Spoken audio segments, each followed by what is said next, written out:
இது தொடர்பாக மத்திய உள்துறை அமைச்சர் கோவையிலே பேசுகின்ற பொழுது அது மாதிரியான எந்த ஒரு வரையறைகளும் இதுவரை இல்லை. ஒருபோதும் தமிழகமோ மற்ற மாநிலங்களோ அவர்களுடைய எம்பிக்கள் எண்ணிக்கை குறையாது என்கின்ற உறுதிமொழியும் கொடுத்திருக்கிறார். இதற்கு பின்னாலும் கூட அனைத்து கட்சி கூட்டம் ஏதோ ஓரணியில் அவர் பின்னால் அத்தனை பேரும் நிற்பது போல ஒரு தோற்றத்தை ஏற்படுத்துவதற்காக மாநிலத்தினுடைய முதலமைச்சர் எந்த அடிப்படையும் இல்லாமல் எந்த ஆதாரமும் இல்லாமல் தொகுதி வரையறை என்கின்ற ஒரு பூச்சாண்டியை காட்டுவதற்கு முயற்சி செய்கிறார்.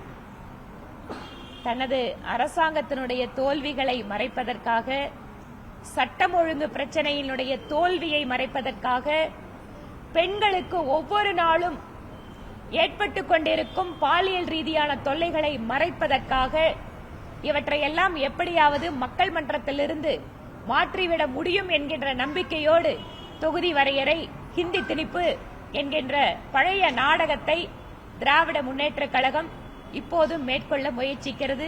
ஒருபோதும் தமிழகத்தினுடைய மக்கள் ஏமாற மாட்டார்கள்.